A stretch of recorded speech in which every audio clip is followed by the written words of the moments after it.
أعوذ بالله من الشيطان الرجيم पनाह मांगता हूँ मैं अल्लाह की शैतान मरदूद से। بسم الله الرحمن الرحيم शुरू अल्लाह का नाम लेकर जो बड़ा मेहरबान निहायत रहम वाला है।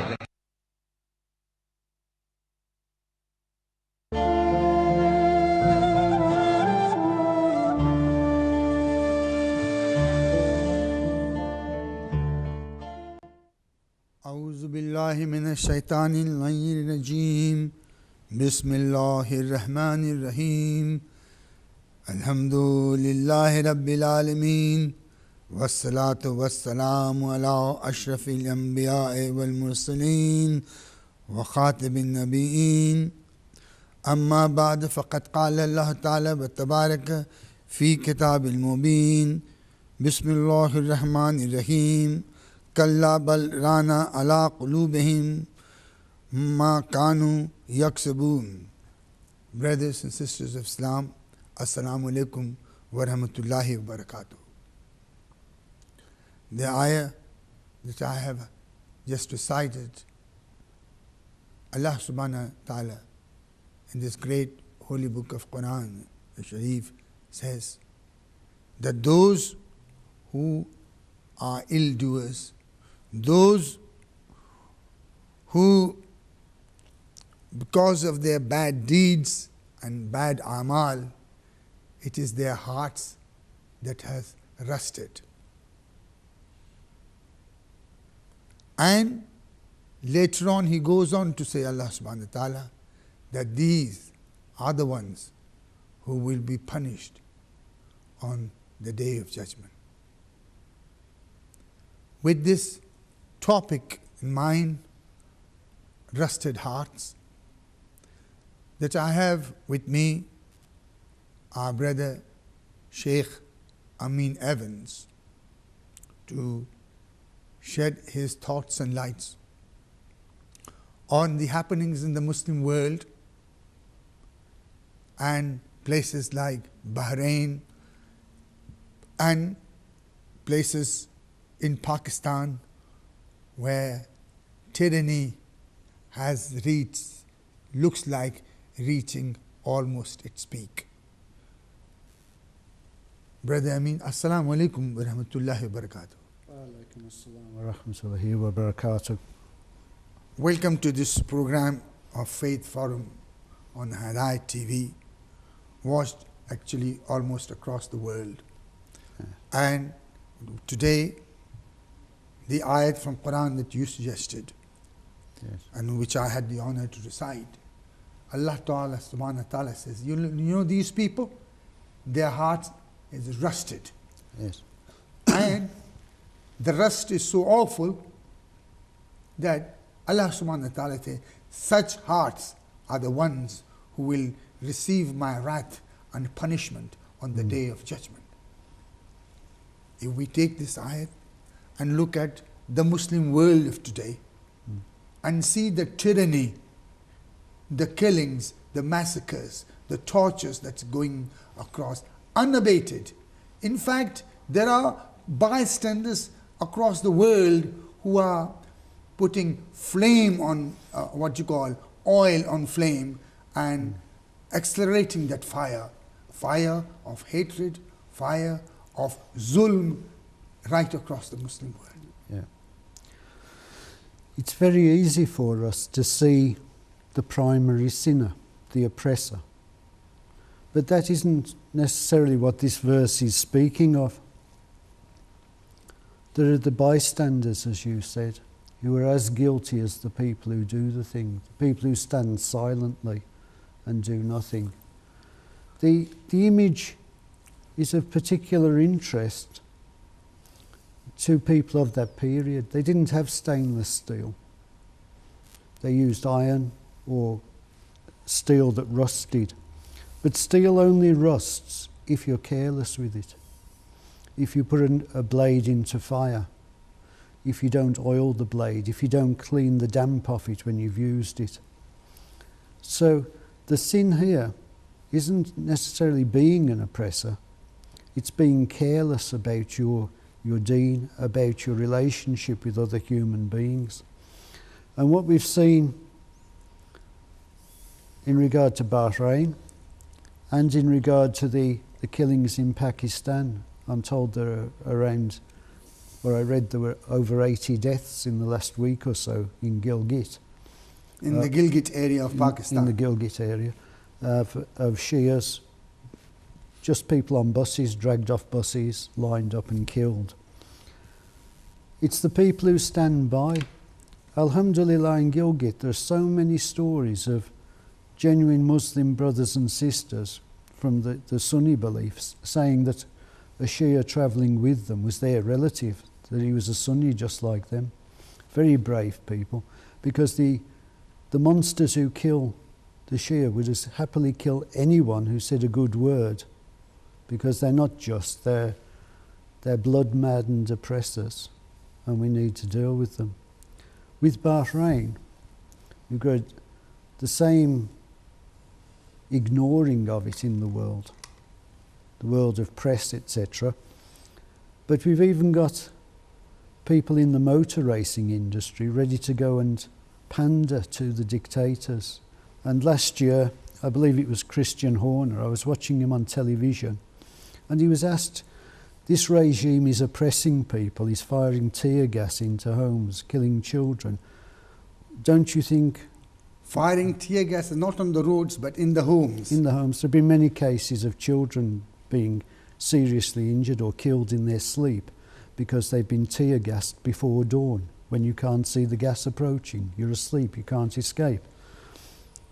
He was asked, shouldn't Formula One boycott last year's race? And he said, I'm not qualified to say.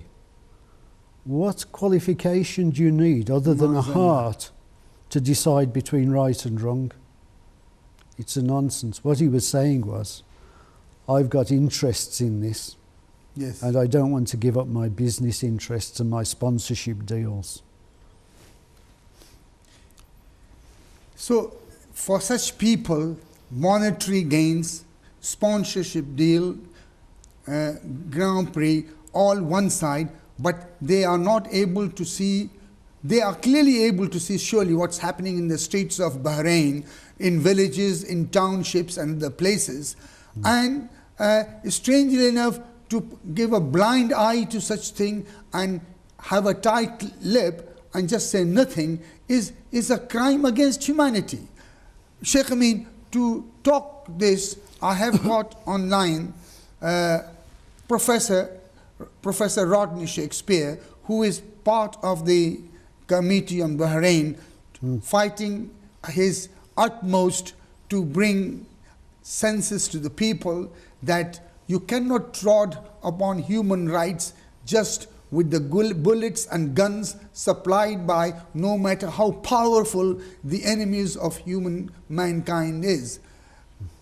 Professor Shakespeare, Assalamu alaikum wa rahmatullahi wa barakatuh. Welcome to this program. Wa alaikum salam. Professor, we are just discussing today about what's happening in Bahrain, and it has been going on for so long, and yet bullets are being fired, canisters of tear gases not fired on the roads but within the house of people, whilst babies and infants are asleep. Doctors are being tortured, doctors are put on trial, a person is on a hunger strike, yet the world seems to be fast asleep. According to Brother Amin, he says their hearts are rusted. Yes. I would like to see what comments you have to appeal to the world listening to this program in the name of Allah, for God's sake, wake up to that great tragedy taking place in the little island called Bahrain. Yes, Dr. Talib, our hearts are indeed rusted. The Al Khalifa regime in Bahrain thinks that they are cultivated, civilized people, and when they come to London or Paris and do their shopping, they primp and preen themselves, convinced that they are a superior people who are doing something worthwhile in the world, but they are not. They are stinky scum, and they maintain their power by force. They have no cultural authority, they have no moral authority, they have no political authority. All they have is not tear gas, but tear gas, which rips apart the nervous system and which is thrown into the houses so to get the women and the babies.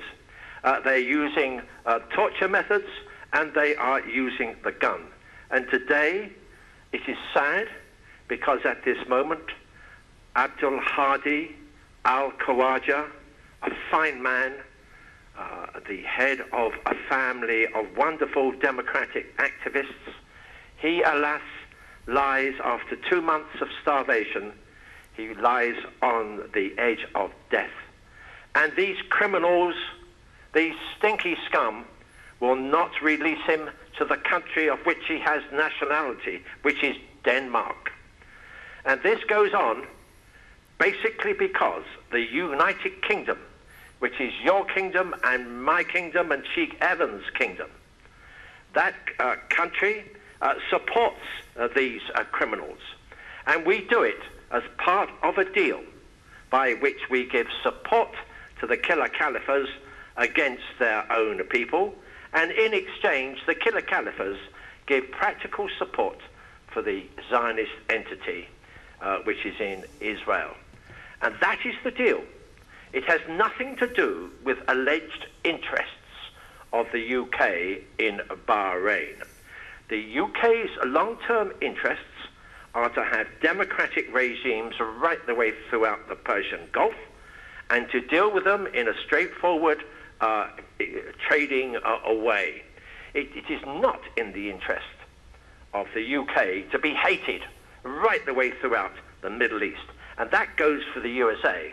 And both the USA and the UK have got a similar deal with the most corrupt, totalitarian, vicious, nasty regime in the world, which is the one in Saudi Arabia. There again, it's the deal that the USA and UK will support this regime against their own people, and in exchange, this regime will support the Zionist entity. At this moment, there are 25 Indonesian women who are on death row. Well, there's two things you've got to know about the Saudis if you don't know anything else. The first is they are sexual perverts, and the second is they like hacking off the heads of women. And these women are probably women who have been raped and probably fought back. And for that, they get their heads cut off. So it's shocking and it's disgusting. And there's one last thing to say, if I may, Dr. Talib. It is this. There is, again, the F1 motor race coming. Yes. But I believe there is now a chance that once again the teams will refuse to drive. And I do hope so. We must not give any confidence or any authority. We must give no imprimatur to this corrupt, vicious, feudal, autocratic, totalitarian monarchy. And on the point of monarchy, I regret to say that our Queen of the United Kingdom is invited, the killer, King Khalid, is actually inviting him to a celebration of monarchy in the UK. And that dismays me, because for the British people, our Queen is meant to represent us all. And what is happening, which is not the first time, there's the question of the Countess of Wessex jewels. The British monarchy is showing it is thinking of nothing except itself, and it has no democratic concerns. And that, sir, alas, makes this a very sad day.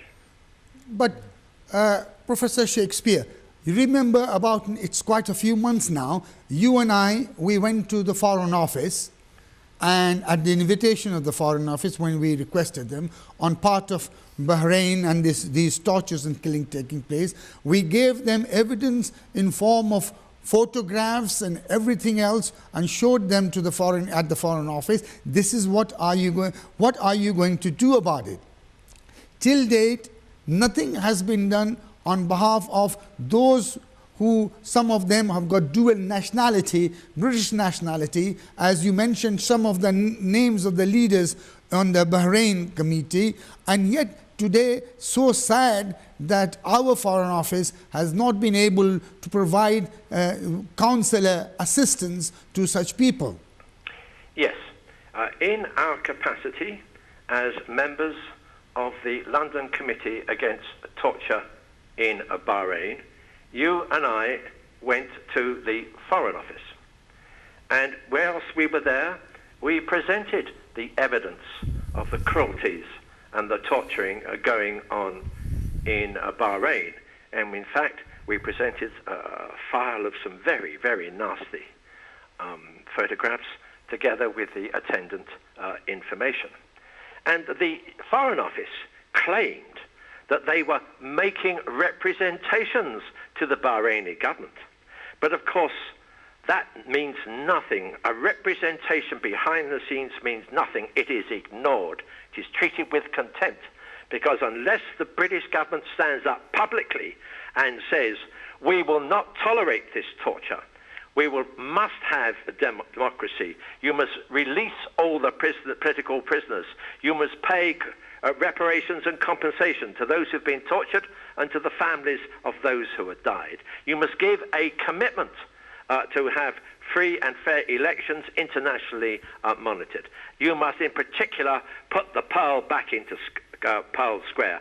And unless the British government does that openly and publicly, nothing will happen.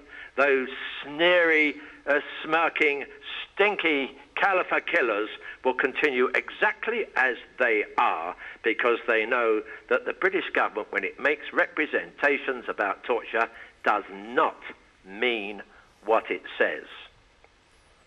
Professor Shakespeare, thank you very much for your comments, but a candle or a light of hope.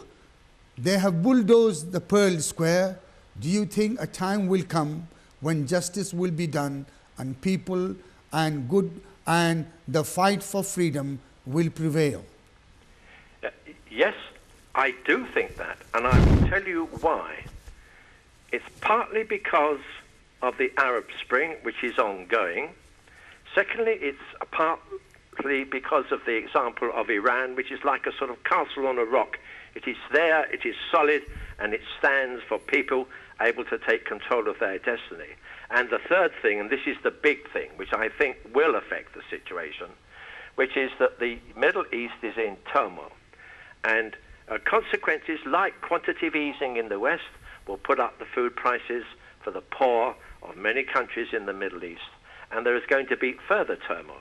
And as for any attack on Iran, I can give you a list of consequences, but one of them you can be sure is that there will be further Arab Springs in more countries in the Middle East, and that none of them will be able to isolate themselves from the consequences of the turmoil.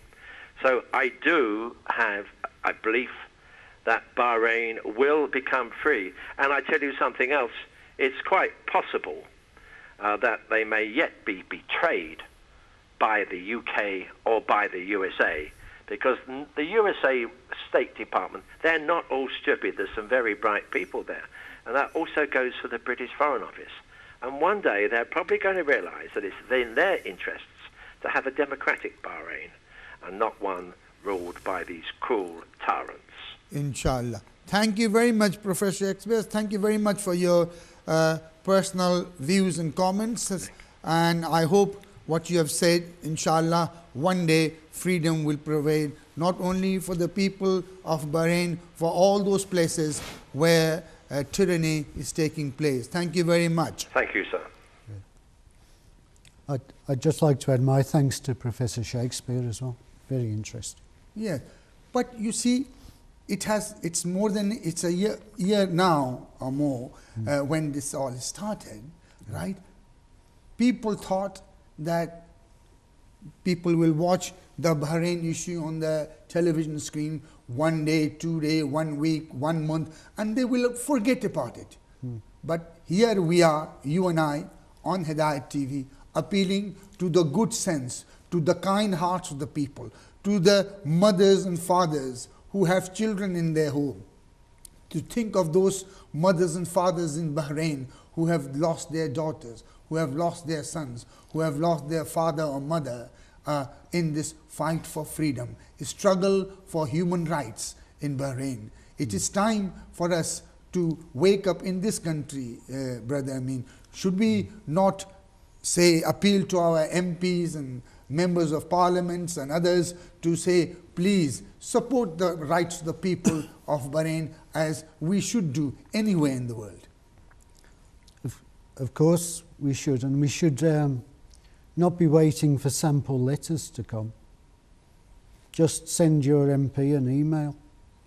Just send your local councillor an email, write to the newspapers.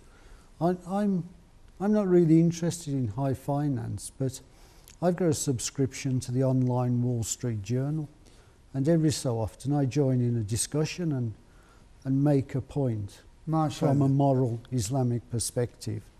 That probably wouldn't be there otherwise. Don't seem to be many Muslims joining the Wall Street Journal. Can't imagine why. The situation now, as Professor Shakespeare was describing, let's go back to the 1930s. You had a British government then that was ignoring the plight of Jews, gypsies and disabled people in Germany. You had members of the royal family visiting Hitler in his mountain strongholds. That's right, yes. And you had firms like Mercedes supplying cars to the Nazi leadership and building engines for tanks and bombers. Today we're saying to companies like Mercedes, like Renault, you might not have had a choice in Nazi Germany or Vichy France what was done with your technology, but you do have a choice about what is done with your engines and technology in Bahrain today. It's not that important a business area for you.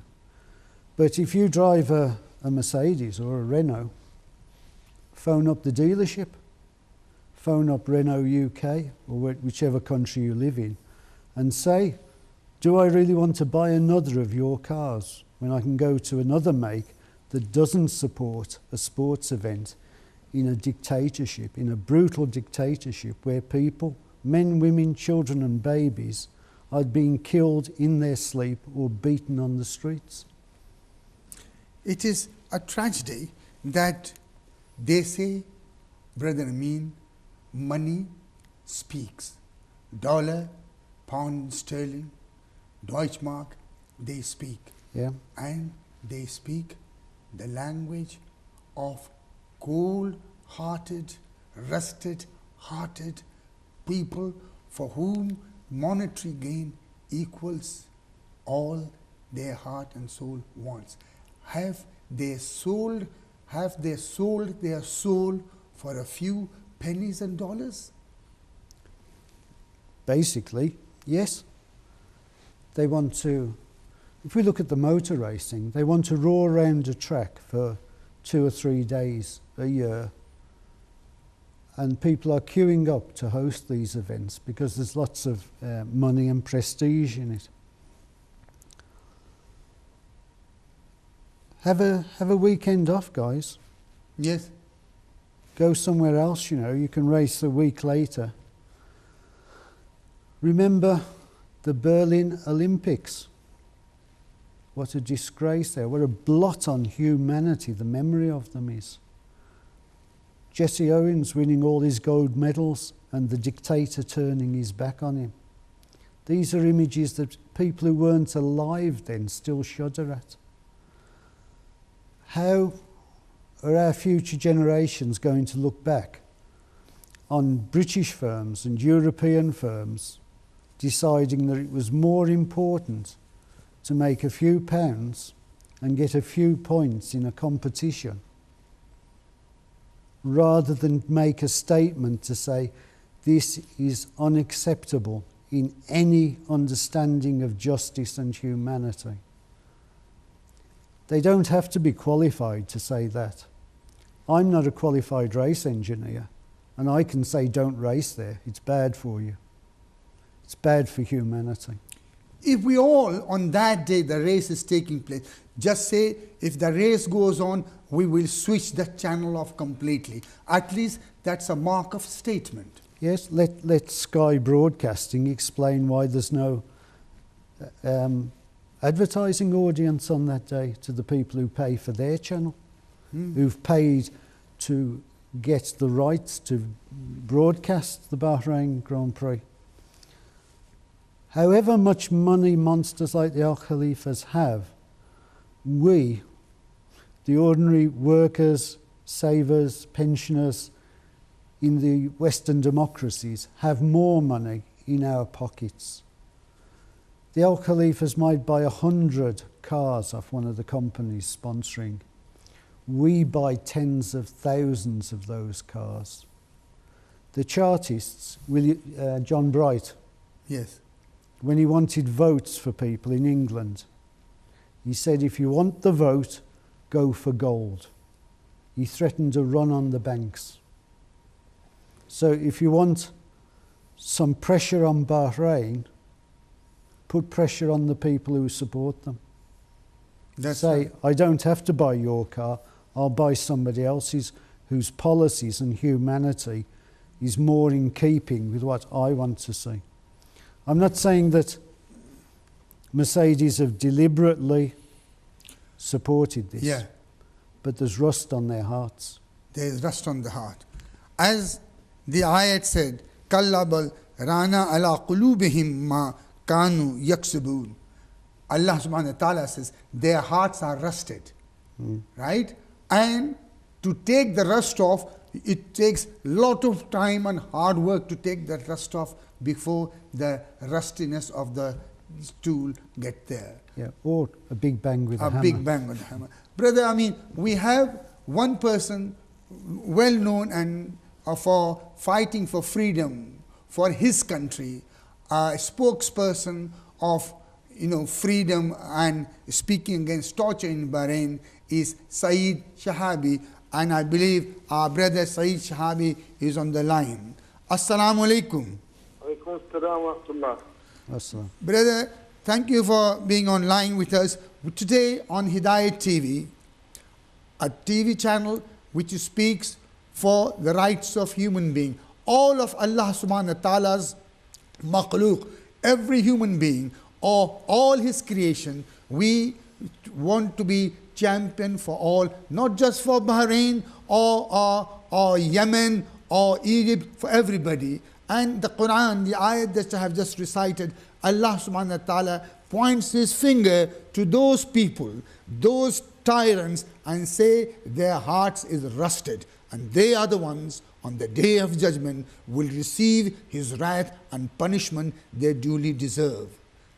We feel so sorry when we see the scenes of people in your country, Bahrain, from where you come, for which you are fighting morning, day and evening and night, to see those people in the torture camps, in the cells, in the prisons, dragged away from the hospital beds, mothers from their babies and children, and young men snatched from their sleep and taken to prison. It is for their sorrow that our heart bleeds. Brother, thank you for coming on the line. We would like to ask you one question. Why is it that you find that the Khalifas have not moved 1 inch? In fact, in many ways, they have taken 10 steps back, thinking that the world is going to do nothing about it.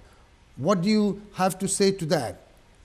Thank you very much, brother, and I'm happy to speak to your viewers and your audience. And I'd like to tell you that this dictatorial rule, which is ruling in Bahrain, has been supported by the Western powers for the past 200 years. And since the revolution that started on the 14th of February 2011, the people of Bahrain have been marching on daily basis every day and night, day and night. If I talk to you, or as I talk to you now, I can assure you there are at least 25 to 30 demonstrations taking part at this moment as we speak. And today, during the day, several demonstrations went out in the streets, but all of them were repressed, were attacked by the regime forces. So the situation in Bahrain is very grim, it's very volatile, the people are on the move. The Al Khalifa regime are also attacking them left, right, and center, but they are also supported by United States and, of course, unfortunately, our country here, the United Kingdom. Washington and London sent two of their cops, of their policemen, to control and to direct the police operations against our revolutionaries, against our youth, against our women in the streets. Now, John Timoney came from the United States, and he was described by the Miami New Times in 2007 as America's worst cop. So he is the worst policeman in America, according to that newspaper. Yet he has been dispatched to Bahrain to contribute to the repression that's going on. John Yates, also from the Metropolitan Police here, he was the Deputy Commissioner of Police here. He was also sent, and as we know, he had to resign after the hacking scandal erupted last year. So both of them are there at the hands of the Al Khalifa, supporting them and also countering our people.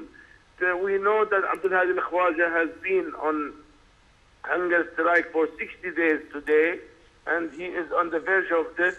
Yet neither London nor Washington are willing or is willing to put pressure on the Al Khalifa to release him. Although the official commission that had been created last year to investigate the problems in Bahrain and the human rights violations has concluded that these people, including Abdul Hadi al-Khawaja and Hassan Mushama, are prisoners of conscience. They were arrested for expressing their opinion peacefully, and they should be released. Yes. However, they are still there. They have not been released. But, Brother Saeed, you are from Bahrain, you are an Arab. I look at your Arab neighbors right across the Middle East. Instead of supporting and seeing that an Arab doesn't shoot and kill another Arab, but they seem to be assisting the Khalifa regime to carry on with their brutality, with their torture, with their killings, and the Arab world stands like a bystander watching this horrible scene of killings and torture taking place in your country, Bahrain. Brother, Bahrain's revolution is being resisted by all of these forces, the Arab countries and the Western countries. And we know that Bahrain in last year had witnessed the invasion by the Saudi forces. They came across the causeway and occupied the country and harassed and attacked the people. We know that America and Britain are supporting them politically and also in security matters. We know now that the GCC, the Gulf Cooperation Council, are supporting them with money and also with military personnel. We know that the Arab League has supported them by not talking at all about the revolution in Bahrain, ignoring it completely while concentrating on Syria only and not talking about Bahrain at all. Even in the recent summit in Baghdad and before it, several other summits and meetings. So we know almost the whole world is putting its hand to counter the smallest population of the country, where we are the smallest in terms of number of people. Brother Saeed, people say, and I have read it in newspapers here in this country as well, and on the internet, that it is you making it into it's a Shia or a Sunni issue and not a Bahraini issue. Is that true? Or is there any gist at all that the way they portray this to be a confrontation between the Shias and the Sunnis, but not a true Bahraini uprising fighting for their human rights and fighting for their freedom? Ya akhi, the forces of the counter-revolution are working day and night in order to attack and ensure that none of the revolutions succeed in their aims. And this is why we only have half revolution in Egypt, half revolution in Libya, half revolution in Yemen, because Arabs and Muslims are not allowed to have their own say or to change their own regimes. As for Bahrain, one of the tools of this counter-revolution is sectarianism. Sectarianism is one of the tools of repression against our people, against the whole Arab and Muslim people. Because once the Ummah, the nation, the Muslim people are transformed into a community which is fighting among each other, among its own people, then no community progresses if it is engaged in internal feuding.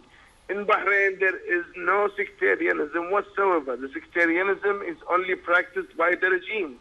The regime is not a Sunni government. It's a Zionist, westernized, tribal, feudal, reactionary, repressive family that does not recognize the rights of the Sunnis or the Shias. And it would arrest and detain and torture Sunnis and Shias. Among those who are in prison today with our brothers is a well-known Sunni personality. Ibrahim Sharif was tortured and is still sharing the same cells and the same torture chamber, torture room as Hassan Mashayma and Abdul Wahab Hussein and other ulama and religious scholars. So this regime is only using sectarianism as a tool to defeat the revolution.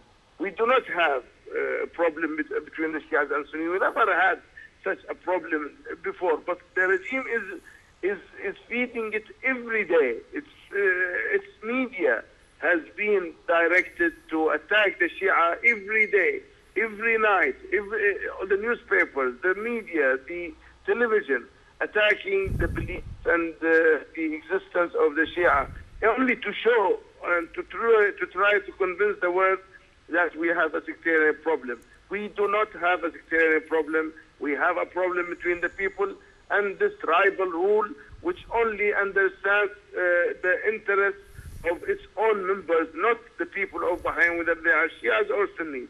So I think our brothers in the Arab and Muslim world must be aware that if they allow this sectarianism to spread, then they will lose. The whole Ummah will lose. We should be united against repression and injustice. Thank you very much. Allah subhanahu wa ta'ala in his great book, the Quran, says, وَإِذَا قِيلَ لَهُمْ لَا تُفْسِدُوا فِي الْأَرْضِ قَالُوا إِنَّمَا نَحْنُ مُصْلِحُونَ. These are the ones who create tyranny and torture and fasad, and these are the ones Allah subhanahu wa ta'ala on the day of judgment will deal with them the way they deserve in the fire of hell.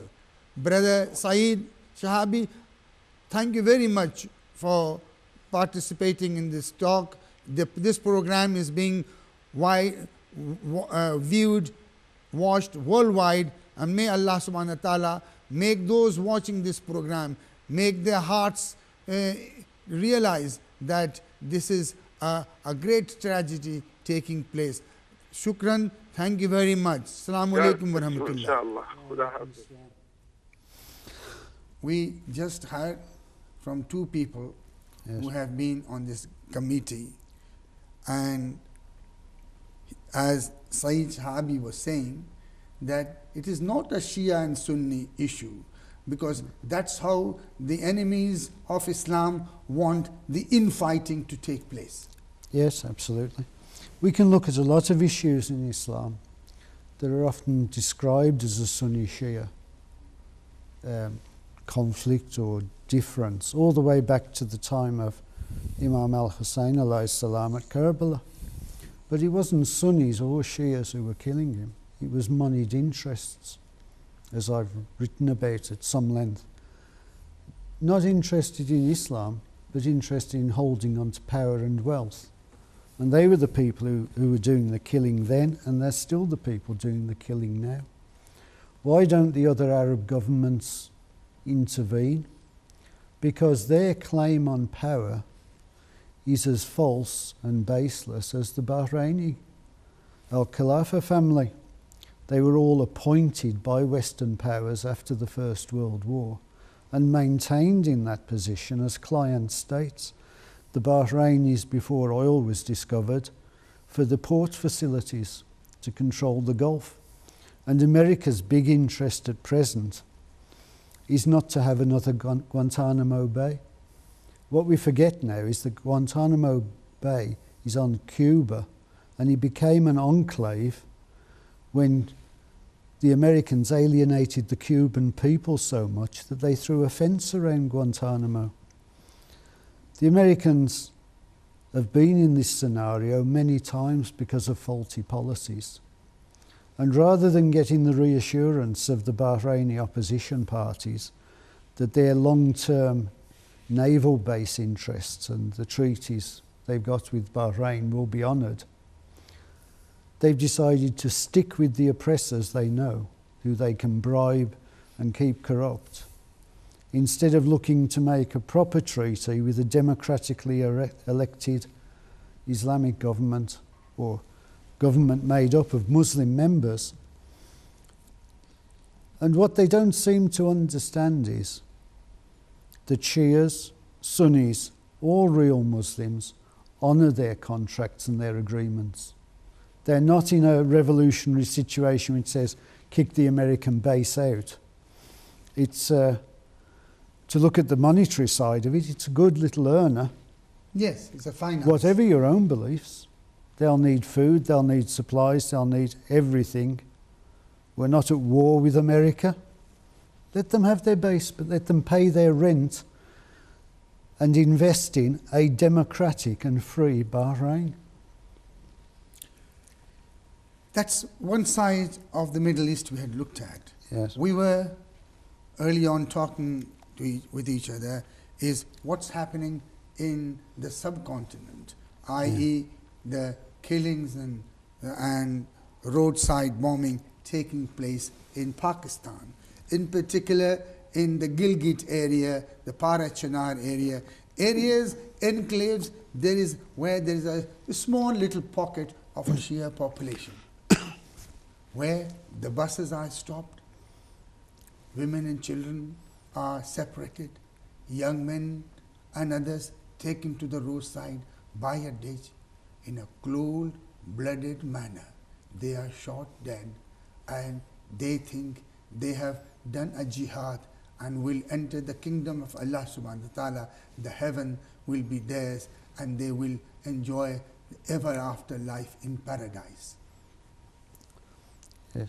Well, the most merciful interpretation of it is that they're fools, because there's no justification anywhere within Islamic theology for killing women and children or making them orphans and widows against a people who are Muslims and who are not in uprising or threatening them in any way. This is just a crime, it's just murder and terrorism. But what we see again is, for a long time, the government in Pakistan has been supported by American interests outside of Pakistan, and they've held on to power by oppression, and the people have become alienated from goodness. It's as if rust has been encouraged on their hearts, and this rust has obscured their humanity. And we see not only these killings in Gilgit, but also increases in attacks upon women, acid attacks, burnings, all sorts of social violence going on. And to some extent, this is a continuation of that. We've got an insecure, destabilised society. And until the Pakistani people take control of their own destiny, democratically, but with firmness, then we're going to see people like these hooligans and terrorists. Terrorists without a genuine cause, just terror, just making horror movies on the streets. And we need to support genuine efforts in Pakistan to build a genuine society, a society that's peaceful and fair to all. Pakistan, not being my country, but the people of Pakistan, our brothers and sisters of Pakistan, to them, I would ask one question. $10 million reward has been placed on the head of a person suspected of terror attack in India, in Bombay, right, the country that I come from. Let me ask you, how has $1 even been put on the head of a person, those who organize the killing of Shias in Gilgit and Parachinar and other? Has your country put 1,000 rupee or 1 rupee to find the killers or the organizers who organize these killings and mass murders on almost a daily or weekly basis in Pakistan? What a sad way of looking at it.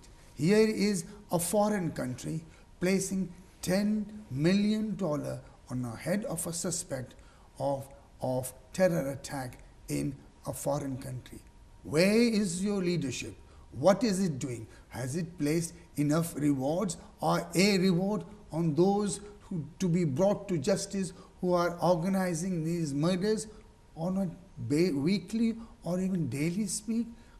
As Brother Amin says, they are the ones who are on a daily basis creating orphans, widows, broken families, devastation in villages and towns, and mosques and graveyards.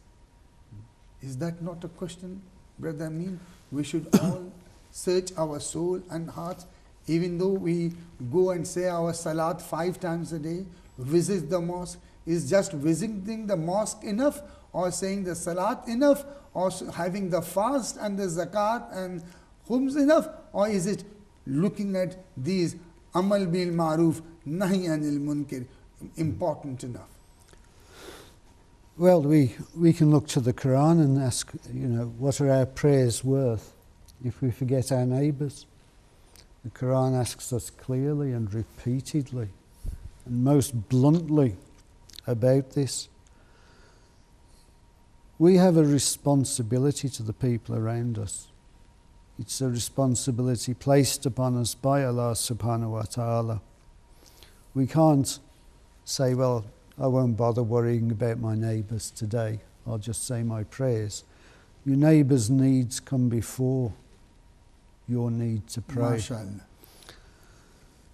In the history of the subcontinent, we've seen splits and divisions deliberately exploited, encouraged, and even created from the time of the Mughals, with Aurangzeb. The British move into the subcontinent. They don't have to invent the system, it's there. They just adjust it to their own interests. And today, both the Indian and the Pakistani governments, or parties within their ruling elites, are doing exactly the same to keep themselves in power.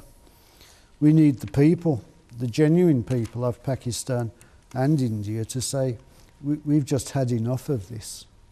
We want proper, decent government. We're not worried about what religion the person who brings this says they are. I'm a Muslim. I live in Great Britain. It's not an Islamic government, but I'm safe, I can practice my religion freely, and within reason, I can say whatever I like. That's what I want for the people of Pakistan, that they can say whatever they like and they can walk out of a studio or a house or a hotel without the fear of being shot by some semi-literate, psychopathic madman in a rage because you dared to say something that he disagreed with, something that he probably didn't even understand. We want that for all our brothers. MashaAllah. It's not about founding 10,000 Islamic republics. It's about bringing peace to billions of human beings. But there is, brother, hope that inshallah there will be an awakening, as there has been awakening in Egypt and Tunisia and other places. There will be, inshallah, awakening in Pakistan and Bahrain and the places, or Syria for that sake, right? Everybody, they have their rights, and Allah subhanahu wa ta'ala says, you just take one step and you will find that I am giving you all the help you need. But if we don't take that initiative, the first step to move, Allah ta'ala is not going to move that mountain. He will move the mountain if we make that first move. Absolutely. Let's look at the lowest category of rights, as some people would say. We see on the streets all the time, in certain areas of cities, girls of a certain occupation being abused and mistreated. And we turn a blind eye. Well, they have rights too. They have a right to safety and security. But do we have to patrol the streets as armies of vigilantes? No, I came out of a house I lived in once, and there was a girl being attacked by a client. I just said in a loud voice, "What are you doing?" This man looked at me and ran away. I'm quite sure I couldn't have done anything other than say, "What are you doing?" Sometimes all we have to do is say to someone, "What do you think you're doing?" And then we've discharged our duty to Allah subhanahu wa ta'ala. 1 minute. What appeal do you have to our listeners who are watching this program? When we protested about elements of a Channel 4 program, the Quran, Oftel, the British Broadcasting Authority, accused us of being rent-a-mob because we talked with each other and with the Al-Khoy Centre and prepared a joint statement. Don't wait while leadership groups discuss things. If you see an injustice anywhere in the world, send an email, write a letter, make a phone call. Your individual voice is important, not just for the people who are suffering or to influence governments, but for the sins that you will be forgiven for the good deed. When Dr. Warsi rightly said, if you take one step towards Allah, He takes 10 steps towards you. I want you all to take one little step, one email, one phone call. If you can't do that, go to another house and just say to someone, it's wrong what they're doing, and name a place in the world. MashaAllah. Brothers and sisters, thank you very much for watching this program. As Brother Sheikh Amin here says, Bahrain is burning. The Middle East is burning. The Muslim world is burning. Heartlands and places in Pakistan are burning. Burning not only the houses, but the lives of the people. You can extinguish that burning fire with not just your prayers, but your initiative, but your action, by your deeds, by your speaking out, and Allah subhanahu wa ta'ala. And for us, our faith in Amal bil Maruf, Nahi anil Munkar is a mandatory farz or duty on each one of us, on our zamir, on our soul, on our ruh, and on our nafs. Inna allaha malaikatu yusalluna nabi ya ayyuhallazina amanu sallu alayhi wa sallimu taslima. Allahumma salli ala Muhammadin wa ali Muhammad.